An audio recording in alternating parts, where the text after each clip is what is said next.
Mr. Clever was quite the cleverest of person.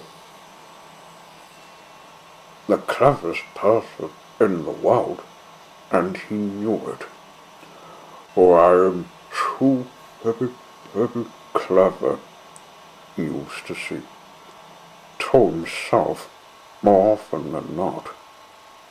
He lived in Cleverland, where, as you may know, everybody and everything was as clever as can be.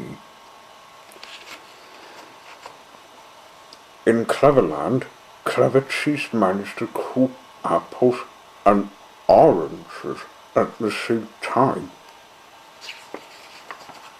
In Cleverland, Clever swallows get up and go for a walk. Clever worms drive around in cars all day. And clever elephants play tennis. Oh yes, Cleverland was quite the most clever place. Would you like to live there? Mr. Clever does. Oh, I am so very clever to build such a clever house. He used to cook around telling everybody. One morning, Mr. Clever was awakened by a special Mr. Clever alarm clock. Not only did it wake you up by ringing a bell, it also switched on a light and said, "Good morning," and made a cup of tea, and showed what the weather was going to be, and showed the time, and showed the date. It also whistled softly while it was doing all that. Mr. Clever yawned, got up, washed, cleaned his teeth with his special Mr. Clever toothbrush, which squeezed toothpaste onto the brush, onto the handle, and went downstairs for breakfast. He popped a slice of bread into his special Mr. Clever electric toaster, which not only toasted the bread, but also spread it with butter and marmalade, and cut off the crusts. After breakfast, he went for a long walk, an extremely long walk. In fact, such a long walk that he walked all the way out of Cleverland, although he didn't do it. He met somebody who was also out for a walk. Do you know who it was? That's right, Mr. Happy. "Oh, cried Mr. Clever, "I'm the cleverest person in the world." "Oh, cool," said Mr. Happy. "Then you must be clever enough to make up a really good joke to tell me."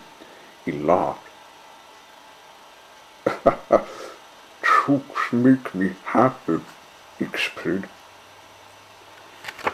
Mr. Clever's face fell. I don't know any jokes," he admitted. "Well, that's not very clever of you, is it?" said Mr. Happy, and went off. Mr. Clever went on. "And you know who we met next?"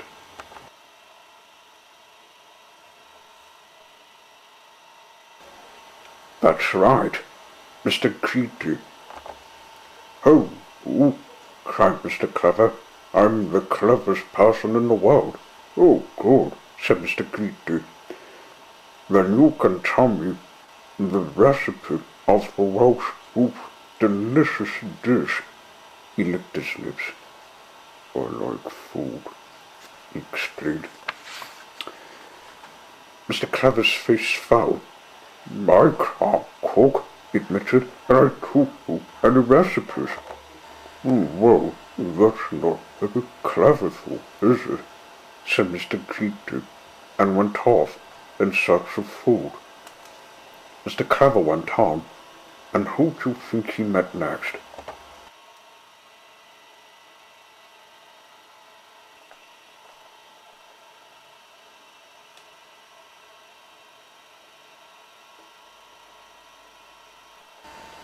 Yes, Mr. Forgetful. "Oh," cried Mr. Clever, "I'm the cleverest person in the world." "Oh, good," said Mr. Forgetful. "Then you can tell me what my name is." He smiled apologetically. "I've forgotten," he explained. Mr. Clever's face fell for the third time that morning. "But I don't know your name," he admitted. "We've only just met." "Well, that's not very clever, though, is it?" said Mr. Forgetful, and he too went off, forgetting to say goodbye. And so it went on all day. Mr. Clever couldn't tell Mr. Sneeze the cure for the coup, and he couldn't tell Mr. Small how he could grow bigger, and he couldn't tell Mr. Jelly what the secret of being brave was, and he couldn't tell Mr. Topsy-Turvy how to talk the wrong way right. The right way wrong. And not very clever, indeed. Not at all. Not a bit.